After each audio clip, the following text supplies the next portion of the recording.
In January 1968, NLF guerrillas, backed by North Vietnamese troops, launched a full-scale offensive against the cities and towns of the South. For 2 years, they had been cautious, avoiding big battles. But at Tet, the Vietnamese New Year, they staked everything on one all-out bid for victory.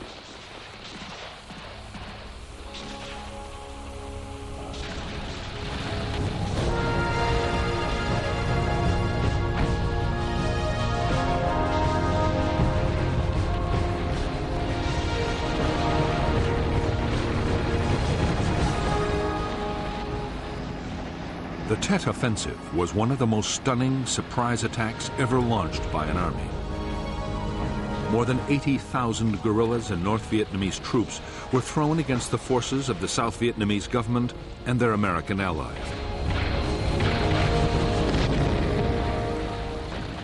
The battles were on a scale which no one had imagined the Viet Cong could achieve. The fighting even spilled into the American embassy in Saigon.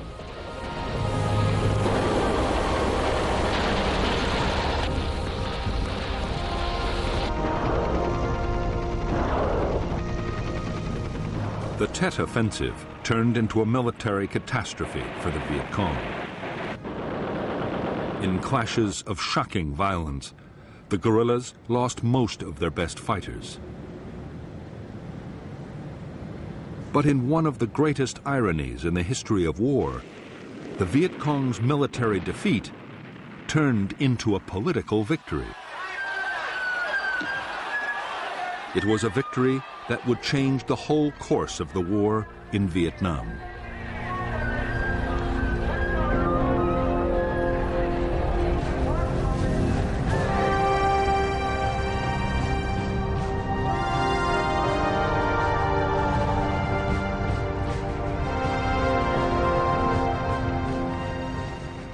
American forces in South Vietnam had spent 1966 massively building up their numbers.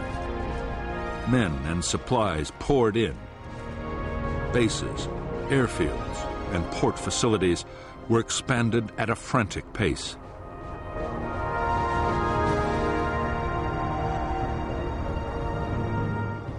By the start of 1967, the Americans had 389,000 troops and were ready to go on the offensive.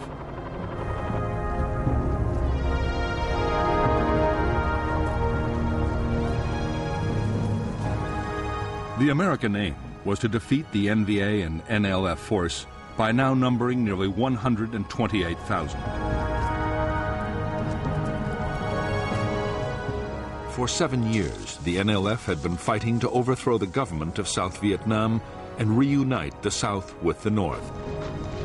The North was backing them with supplies and men, and had sent units of the North Vietnamese army to fight inside the South.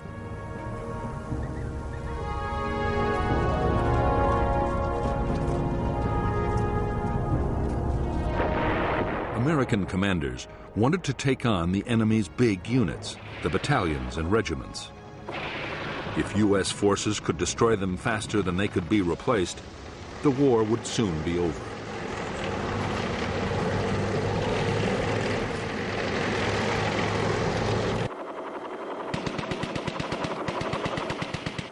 In fact, the American strategy had quickly run into trouble. After early battles in which enemy regiments had suffered heavy casualties, they had avoided head-on clashes. Instead, the Viet Cong meant to stick to hit and run and ambush.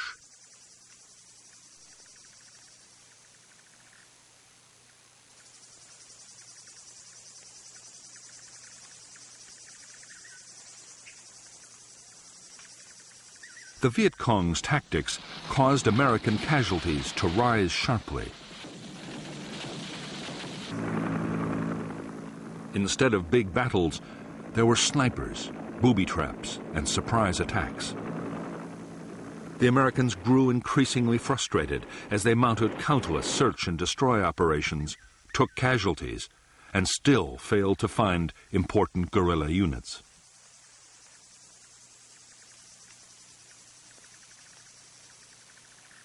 The commander of American forces in Vietnam, General William C. Westmoreland, was determined to make the Viet Cong fight big battles. Only then could superior American firepower be used to the full.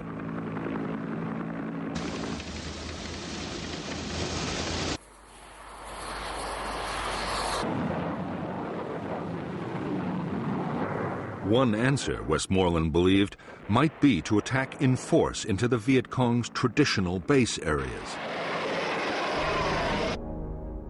These, he was sure the Viet Cong would fight to defend.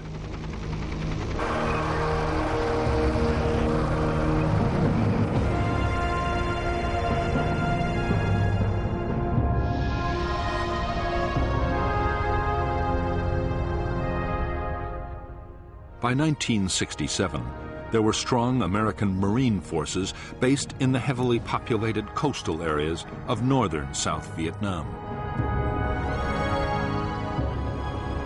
In the Central Highlands, there were Army units, including the Air Cavalry Division. However, the greatest concentration of U.S. Army strength was in the Saigon area, and it was there, between the capital and the Cambodian border, that the Americans launched their biggest operations.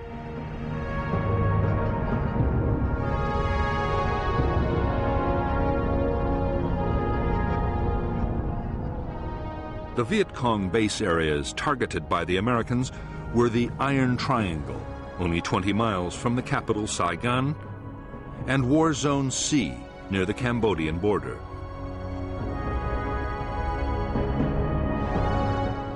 Along with War Zone D, these areas held strong NLF regional forces and the elite 9th Division.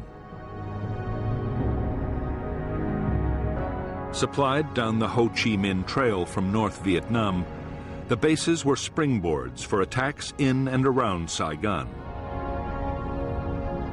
In January 1967, the Americans launched Operation Cedar Falls into the Iron Triangle. Between February and May, Operation Junction City swept War Zone C.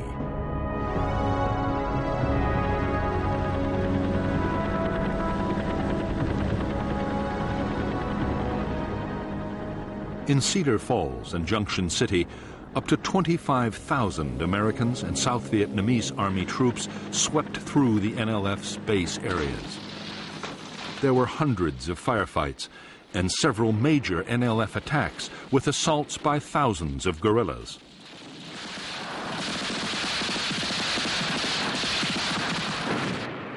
But the Americans never did succeed in trapping any of the big units. The Viet Cong regiments melted away into forests and swamps or over the border into Cambodia, where the Americans were forbidden to follow.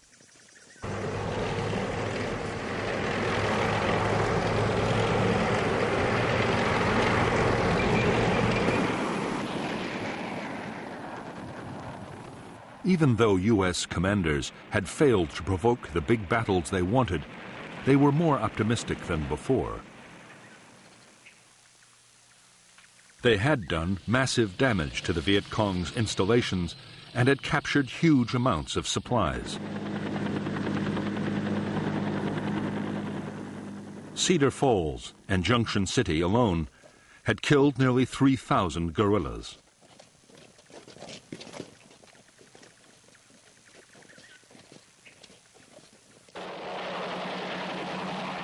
U.S. forces had also blunted an enemy initiative further north, where the war was between the Americans and the North Vietnamese Army.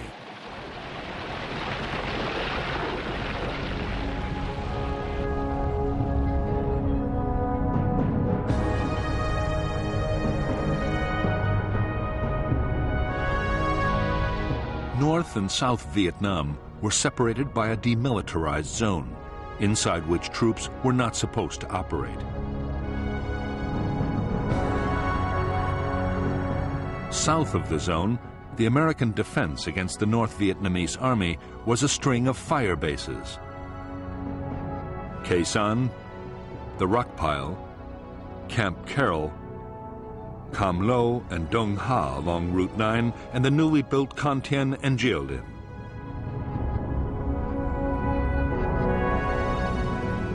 All were controlled by Special Forces units and later the 3rd Marine Division, which constantly swept the surrounding area.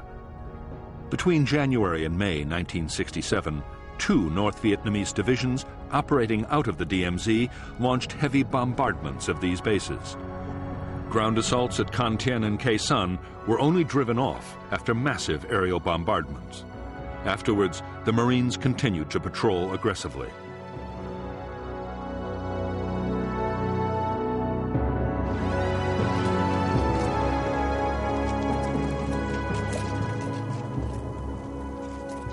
The increased North Vietnamese activity on the DMZ triggered an American plan to reinforce the whole area.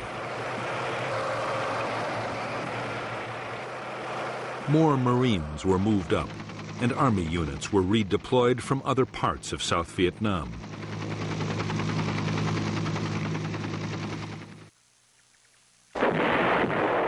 Meanwhile, in the Central Highlands, the Americans intercepted North Vietnamese Army units moving in from Cambodia. In late May 1967, there were 9 days of continuous battles which left hundreds of North Vietnamese soldiers dead. While American ground operations were piling on the pressure in the first half of 1967, the U.S. air campaign against North Vietnam had also been stepped up. The aim of the bombing was to force the North to stop supporting the war. In fact, the bombing and the massive ground assaults were having exactly the opposite effect.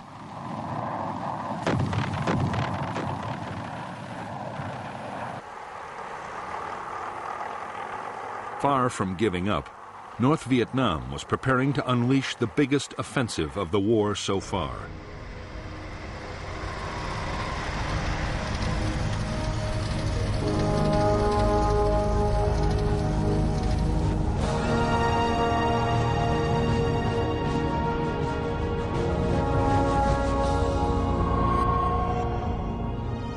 Time and again, Ho Chi Minh, the aging North Vietnamese president, had proclaimed that the Vietnamese people were prepared to fight for 20 years.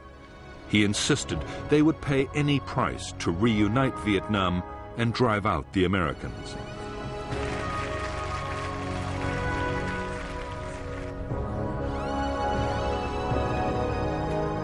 Privately, however, Ho and most of the Hanoi leadership had come to believe that the war could not go on in the same way for much longer.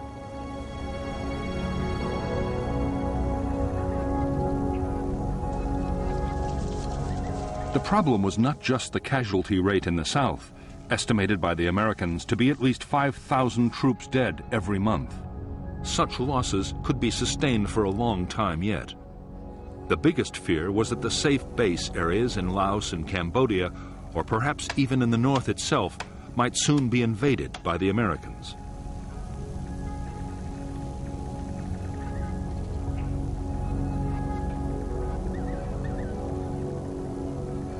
There were also worries about how well the morale of the population would stand up to a bombing campaign that might go on for years.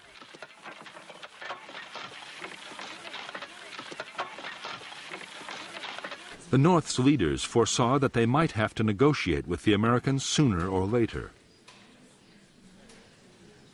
But before that happened, they were determined to make one more attempt to win the war on the battlefield.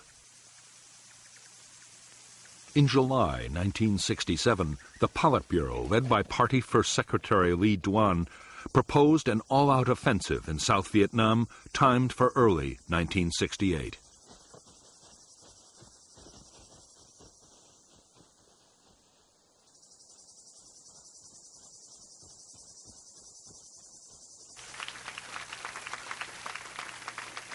Up to recently, command of the war effort in the South had been divided between General Giap, who controlled the North Vietnamese Army's campaigns, and General Tan, who ran the war further south.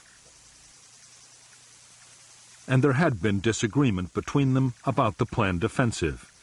But just as preparations got underway, General Tan died of heart disease in a Hanoi hospital. For years afterward, it was thought in the West that he died as the result of an American bombing raid on his southern headquarters. As well as the loss of a charismatic leader and the shock to the Viet Cong's command, it was an ironic turn. Now Giap was solely responsible for planning the entire campaign.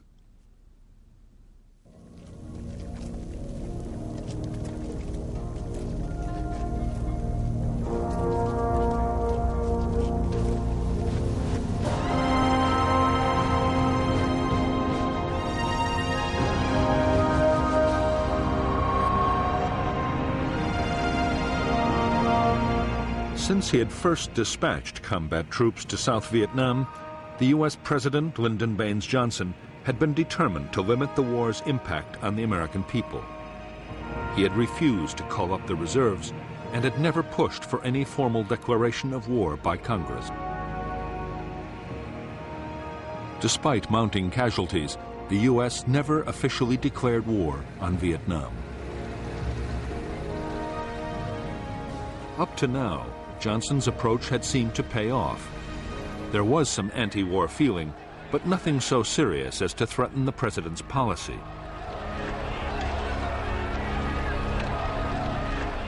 However, the toll of American combat casualties, now running at more than 6,000 killed, wounded, and missing every month, was hardening opposition.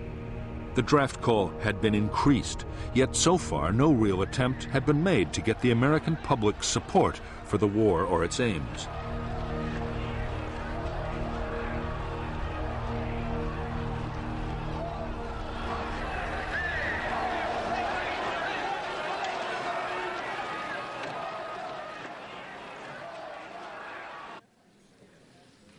Divisions were beginning to open up between the president's military and civilian advisors. The Joint Chiefs of Staff wanted more damaging targets for the bombing campaign against the North. A widening of the ground campaign into Laos, Cambodia, and possibly North Vietnam, and a big increase in troop levels.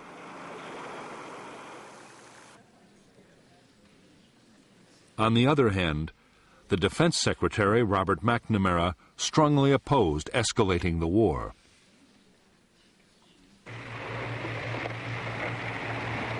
McNamara believed that widening the conflict would run a real risk of drawing in Communist China or the Soviet Union. He also believed that the war might be a long one, and that if the American people were to support it, the cost would have to be kept down. That meant no wider war and a big effort to prepare the South Vietnamese army to take over more of the fighting.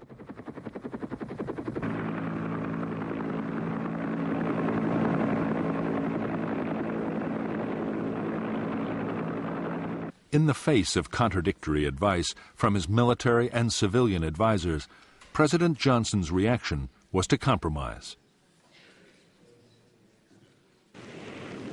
The bombing war would be intensified to include a whole range of targets which would hit the North Vietnamese war effort hard. On the other hand, there would be no expansion of the ground war.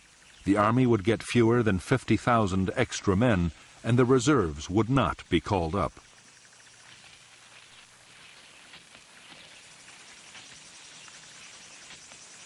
On September 29, 1967, President Johnson took a step closer to those advisors who were arguing against escalating the war. At San Antonio, Texas, Johnson declared that the U.S. would stop bombing North Vietnam if Hanoi promised not to take advantage of the ceasefire.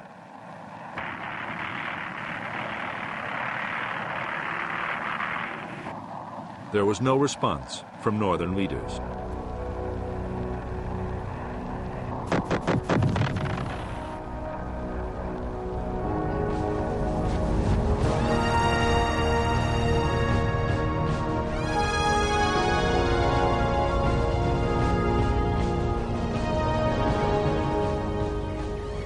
The Great Offensive, meant to change the course of the war, was to begin with full-scale Viet Cong attacks on cities, headquarters, and radio stations all over South Vietnam.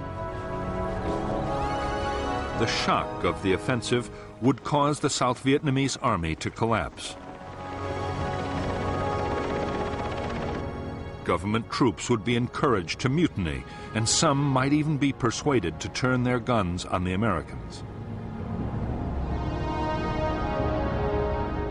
At the same time as the military offensive, the signal would go out for a nationwide uprising by the people of South Vietnam.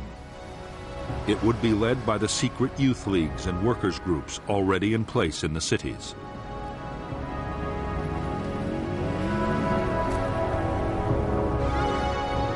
The government would be overthrown, and a new NLF-led regime would call for the Americans to leave.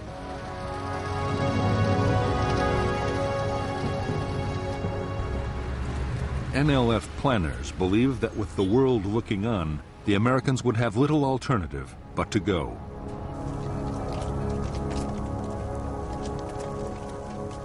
The success of the general offensive depended on the Viet Cong avoiding the overwhelming firepower of American forces.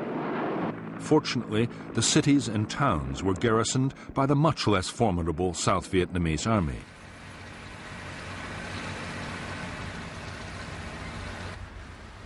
Still, General Giap meant to take no chances. Large numbers of American troops would be drawn away from the populated areas by carefully planned diversions.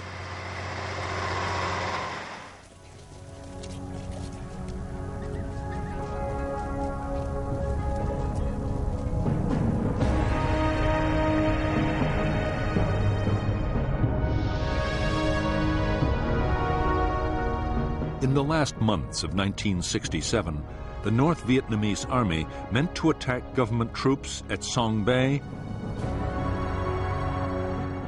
and the American base at Doc To. The U.S. Marine outpost at Con Thien would also be hit, and forces would be massed around Khe Sanh. An elite NLF regiment would also hit the South Vietnamese army garrison at Loc Ninh. The attacks near South Vietnam's borders would draw American forces away from their main base areas and deep into the interior. The general offensive and uprising would then begin.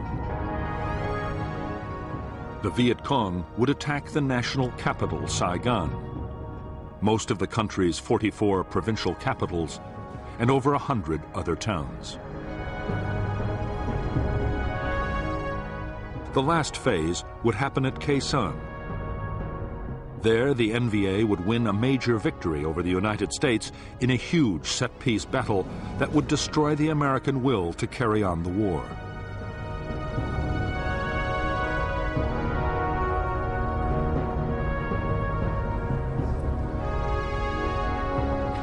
General Giap was sure that surprise would be the key to a successful offensive. His plan was to choose the one time when no attacks would be expected, the New Year festival of Tet.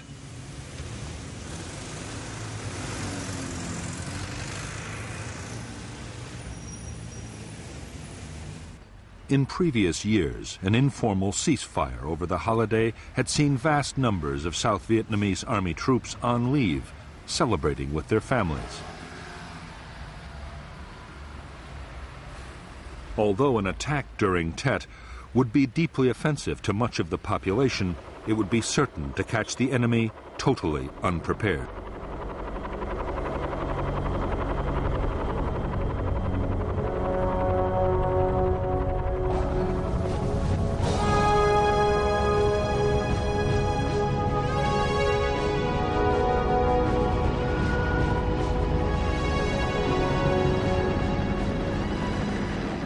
Now that Washington had refused to widen the ground war, General Westmoreland was forced to carry on trying to win in the same way as before. His forces would continue to mount relentless offensives meant to cause the guerrillas such losses they would have to give up.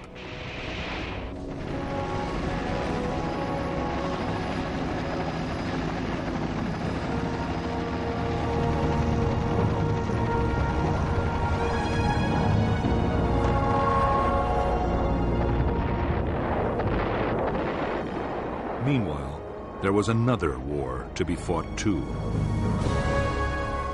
The NLF still controlled a quarter of the villages in Vietnam.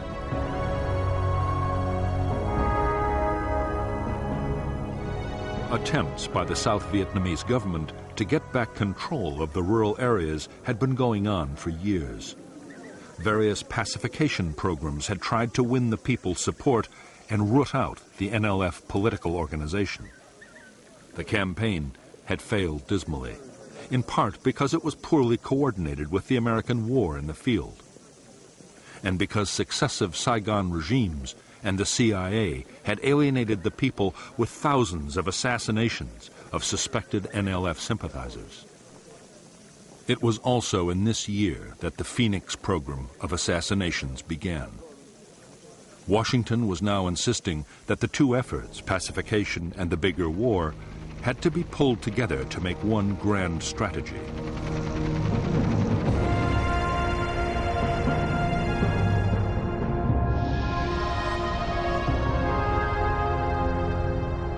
American military planners had always seen the main force Viet Cong in the interior of South Vietnam as the biggest danger.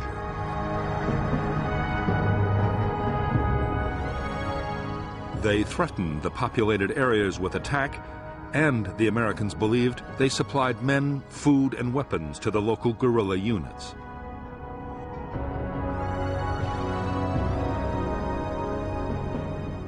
In the new plan, the American role would still be to keep main force Viet Cong away from the populated areas.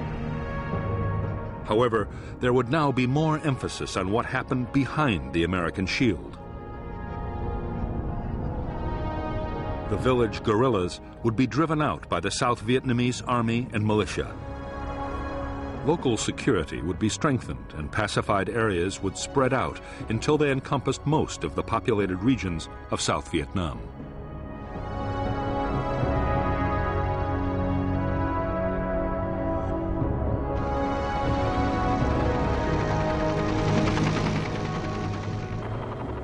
American strategists were convinced that if the U.S. military effort and the government's pacification program could be made to work together, they could win the war against the Viet Cong.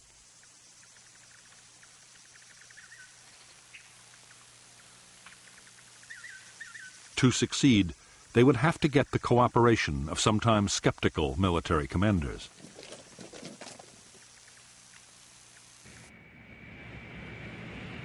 They would also have to do something about the huge number of different American agencies supporting pacification projects.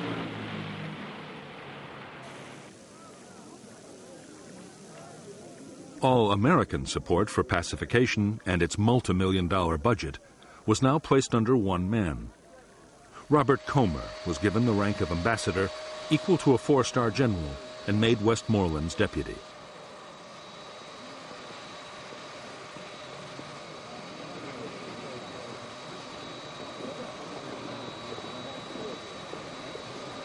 Everyone knew that Comer faced an enormous task, but in Saigon and Washington there was real optimism. It looked like the United States at last had a strategy that could deliver a solid victory in Vietnam.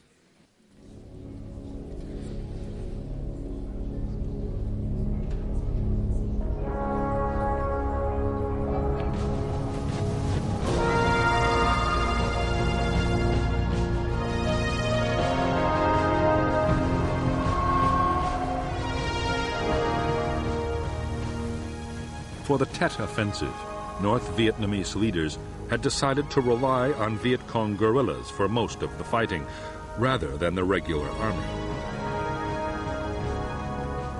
They believed that the people of the South would be more likely to join the revolt if the offensive was led by Southerners.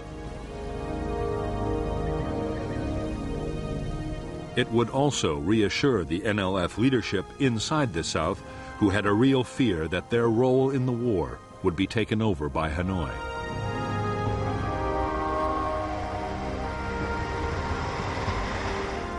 By late 1967, the NLF and the North Vietnamese Army together fielded 128,000 main force troops in South Vietnam, most of them in 152 infantry battalions.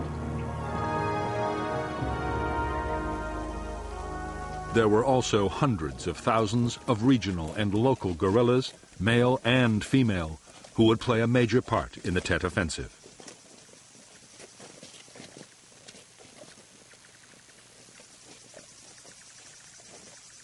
Although the Americans believed that local Viet Cong guerrillas in the villages were supplied and supported by the main force units, the opposite was usually the case. It was the village guerrillas who supported the main force battalions.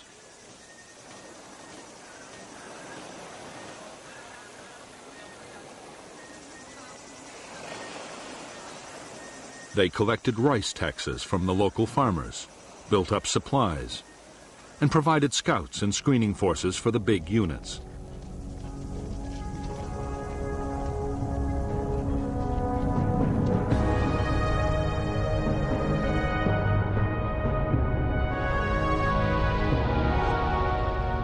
All communist military forces in the southern part of South Vietnam were controlled through the Viet Cong's mobile headquarters, the Central Office for South Vietnam.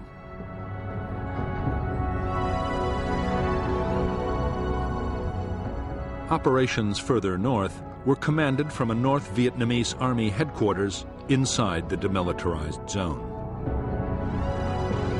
For the Tet Offensive, the NVA would deploy elements of the 341st Division, supported by Viet Cong sapper battalions just below the demilitarized zone.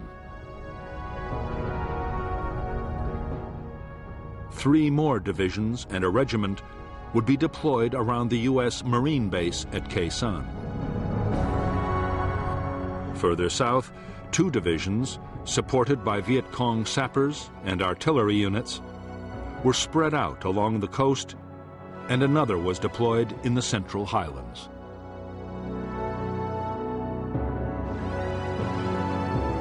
The Viet Cong fielded 3 formations of divisional strength, all within 75 miles of Saigon.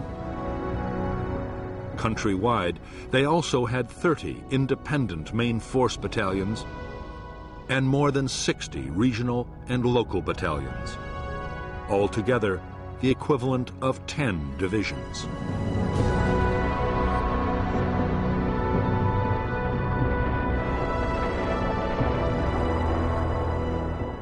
During 1967, American fighter bombers would fly 53,000 attack sorties against the Ho Chi Minh Trail.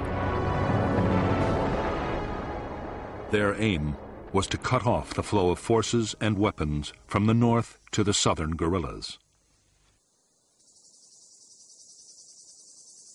In spite of the massive scale of the bombing campaign, it was having little real impact on the Viet Cong's buildup for the Tet Offensive. The area the bombers had to cover was vast, and the Viet Cong were experts at camouflage. In the month of July 1967, 480 trucks made the long and arduous journey from North Vietnam to the south. By the end of the year, traffic would soar to 3,000 trucks a month. In fact, on the eve of the offensive, many Viet Cong and North Vietnamese Army units would have a surplus of modern weapons and equipment.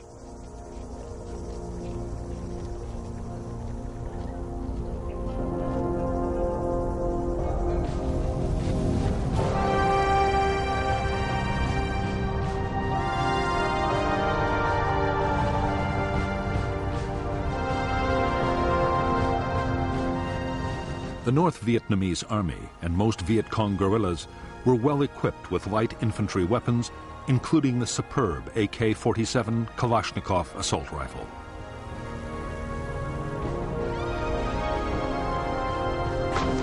They also had a range of medium and heavy machine guns.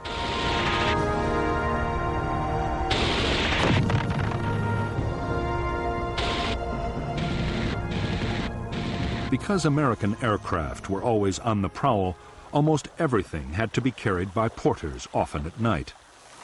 That meant the most valuable weapons were those that had the hitting power but could still be transported easily.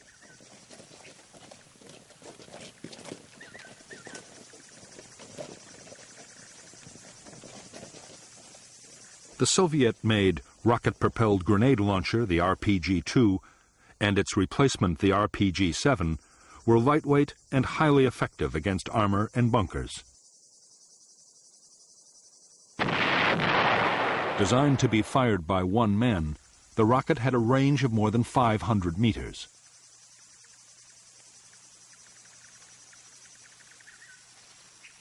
For much longer ranges, the Chinese 75mm recoilless rifle, the Type 52, was an accurate and powerful weapon. It was able to fire high explosive shells over 6,600 meters. And with a high explosive armor-piercing shell, it was effective against armor at up to 800 meters. Its big disadvantage was that if its crew needed to move fast, it was a cumbersome weapon to manhandle.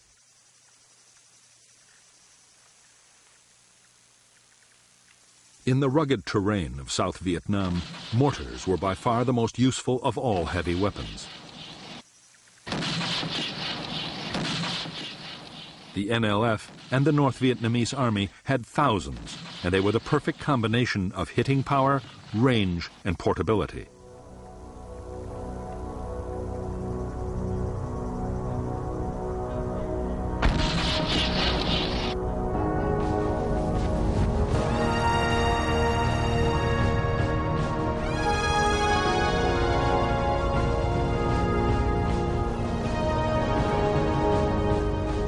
Although Viet Cong forces in the South were estimated by the Americans to have lost more than 60,000 men in 1967, they had still managed to keep up their overall numbers.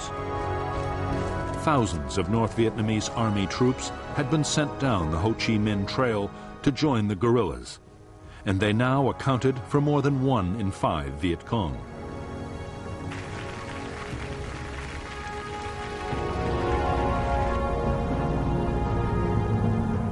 The guerrillas also operated a draft in the villages. Because men younger than 20 were not called up by the South Vietnamese Army, most teenagers were still at home and made up a huge pool of potential recruits.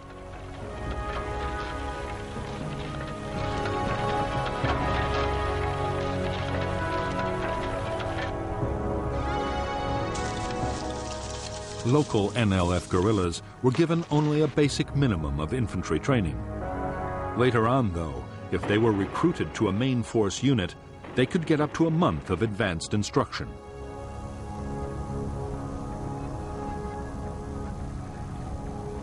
There were also dozens of training centers spread all over South Vietnam, running long courses for squad and platoon leaders, operators of crew-served weapons, and radio men.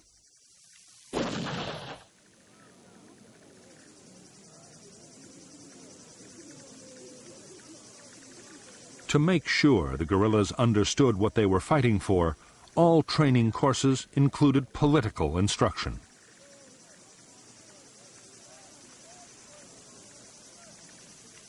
Most Viet Cong attacks planned for the Tet Offensive were to be led by elite sapper commandos. Their job would be to launch the initial assaults, blasting their way into enemy headquarters and bases. Most sappers were part of well-trained main force battalions, but for Tet, the Viet Cong would also heavily rely on local sapper units, men and women recruited inside the cities. Many drove pedicabs, cyclos, and taxis, or were chauffeurs and delivery men, and knew their way around the streets like no one else could.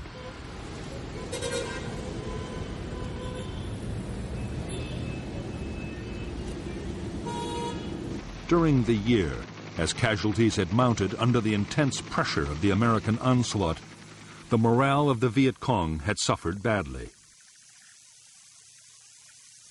But news of the planned general offensive quickly revived the confidence of the guerrillas. Political officers worked hard to persuade the troops that the campaign would bring the victory they had fought so long to win.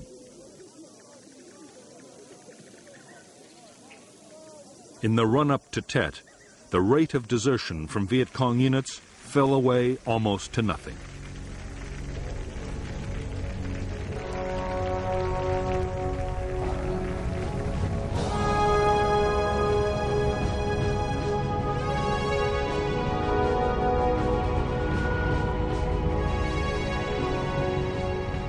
By late 1967, there were almost 500,000 American military personnel in South Vietnam.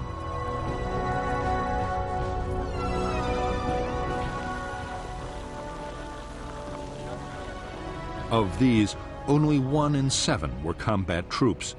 The rest were the support personnel needed to run a military machine that relied on high-tech weaponry and consumed vast amounts of supplies.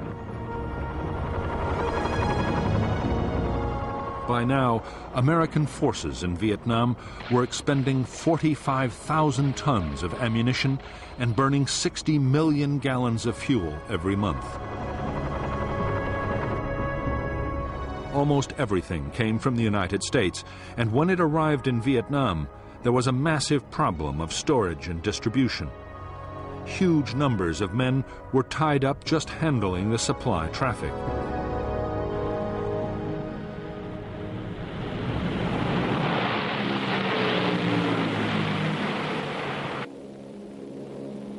Protecting the dozens of big American installations scattered all over the country and securing major road links was another enormous drain on manpower.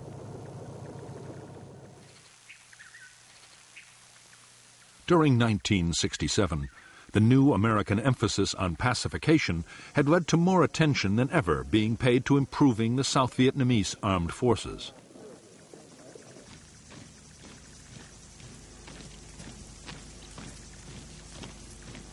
The armed forces now numbered more than 340,000 soldiers, and there were also nearly 300,000 regional troops and other militia.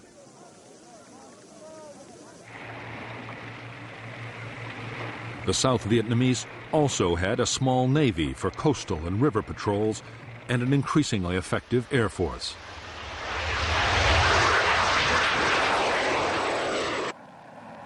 Its pilots were now flying a quarter of all combat sorties inside South Vietnam.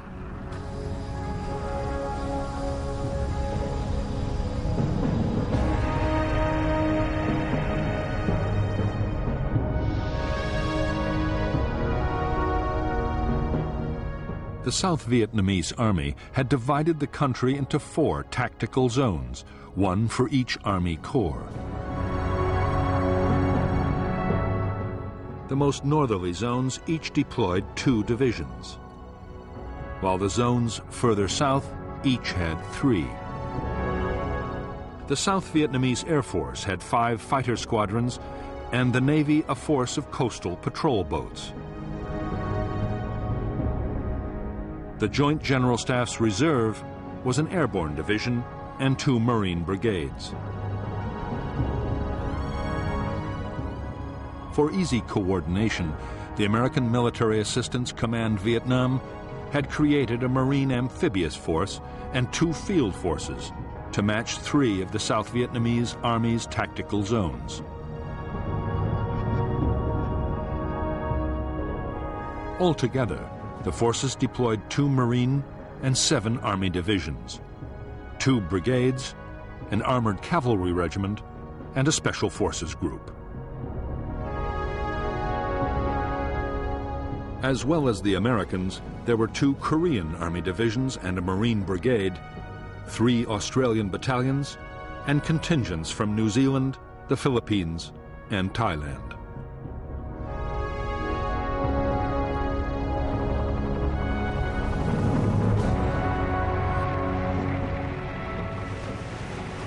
During 1967, the Americans had launched their first combat operations in the extreme south of Vietnam. Up to then, the maze of rivers and canals in the Mekong Delta had been left to the South Vietnamese Army.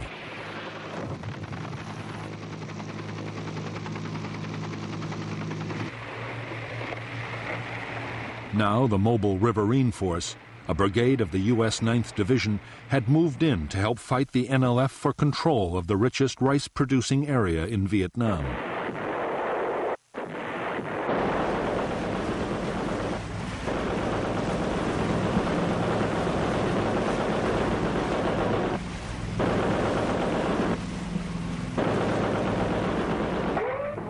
The Mobile Riverine Force was unique in the U.S. Army.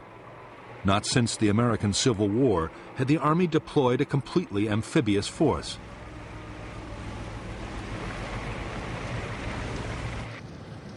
It had its own base, a man-made island.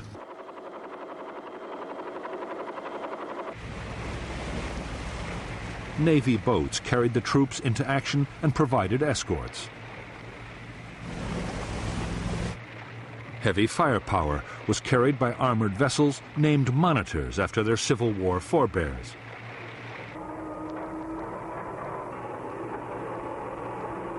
During the Tet Offensive, the Mobile Riverine Force would see heavy fighting.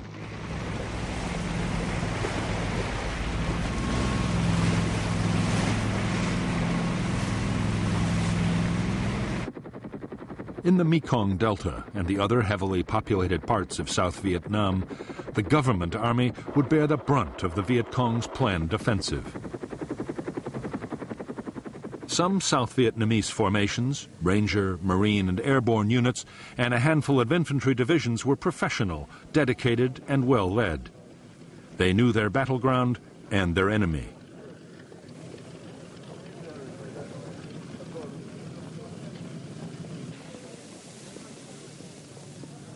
But 6 of the Army's 11 divisions were in poor shape, suffering from corrupt and incompetent officers, desertion, and obsolete equipment.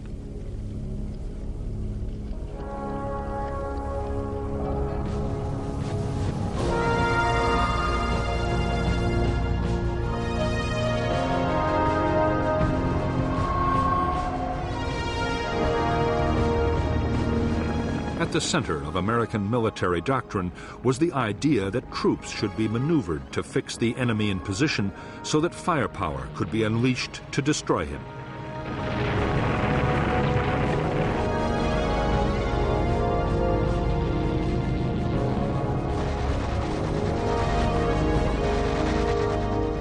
In defense, too, heavy firepower played a critical part.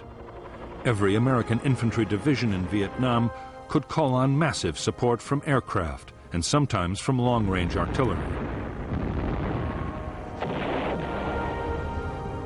Divisions had their own artillery as well, mostly 105mm weapons, and the divisions always set up fire bases before every operation.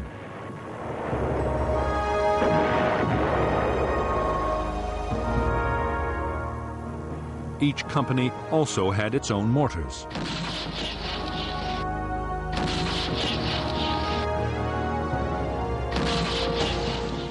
Tanks were used by almost every American division in Vietnam. The most important tank unit was the 11th Armored Cavalry Brigade.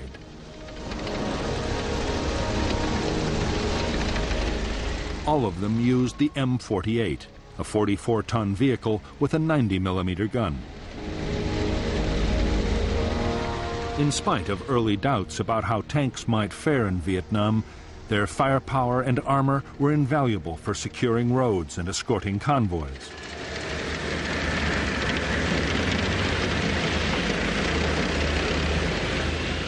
The Marines also deployed the Ontos, a weapon originally designed as a tank destroyer. The Ontos mounted 6 recoilless rifles and during the Tet battles would prove invaluable for clearing buildings and destroying fortifications.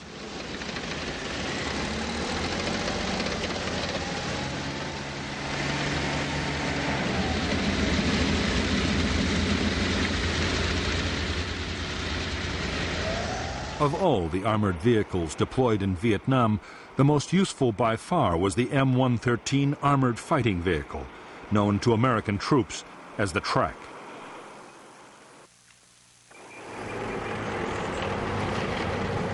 It was so vulnerable to mines that its crew usually sat on top, but it was extremely heavily armed. Tracks mounted several weapons, including at least one 50-caliber machine gun, a weapon too heavy to carry on foot.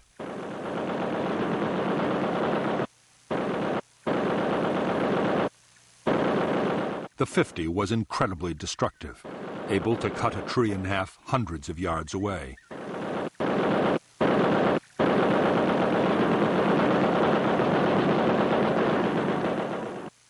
The weight of firepower that a track could deliver and the vast amounts of ammunition it could carry saved American units from being overrun time and time again.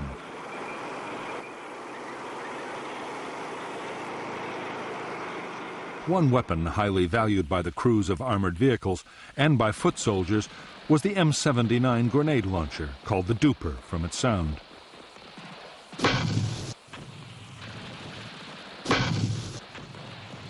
The Duper's range was up to 250 meters, and its explosive shell would kill within 15 feet of the blast. A good grenadier could hit a target the size of an open window at 100 meters and fire a shell every 3 or 4 seconds.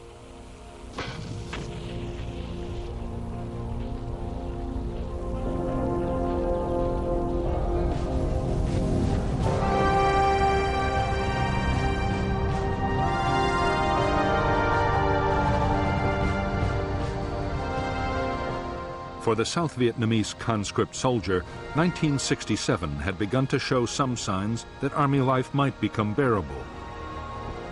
Food and accommodation improved slightly. Amongst the professionals, in the better units at least, confidence was high. Many officers and NCOs had been at war for years and were both tough and tactically skilled. But in spite of this, the desertion rate continued to rise.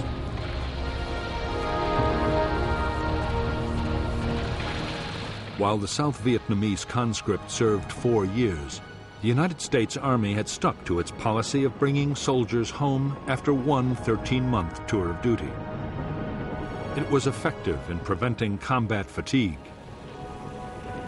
But the decision was having a real impact on the battlefield. Units were constantly losing experienced men who were replaced by newcomers, unable to spot booby traps and ambushes, and not yet used to Vietnam's punishing climate. Officers served only 6 months in combat, and new arrivals had a very high chance of being killed or wounded. Drop back about 5 meters, 5 meters. American combat units in the field were almost always seriously under strength. With operations running all the time, and the men perpetually short of sleep, exhaustion was beginning to tell on morale. So too was boredom and sometimes disillusion. Returning again and again to the same places on exhausting search and destroy sweeps often seemed utterly pointless.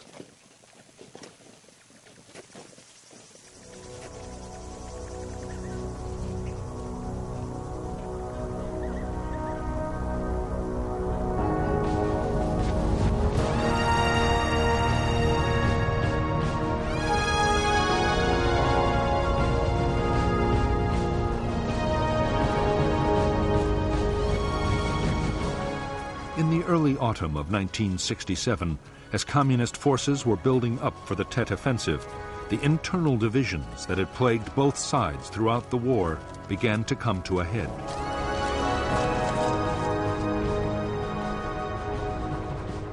In Hanoi, 200 senior officers were arrested in a crackdown on opponents of the Tet strategy. In Washington, Robert McNamara, the increasingly disillusioned Defense Secretary, had lost the confidence of the President and would soon resign.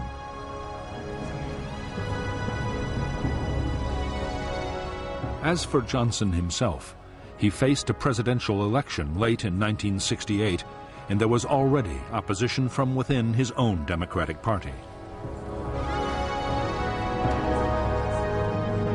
Meanwhile, on the streets, opposition to American involvement in Vietnam was growing more and more vocal. As Johnson's popularity slipped to an all-time low, he clung to his belief that the public could be persuaded to back his conduct of the war.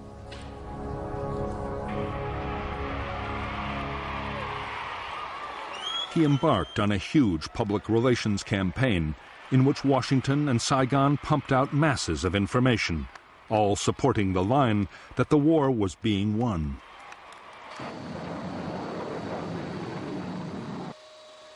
President Johnson toured military bases around the country and even recalled General Westmoreland from Vietnam to add his weight to the argument.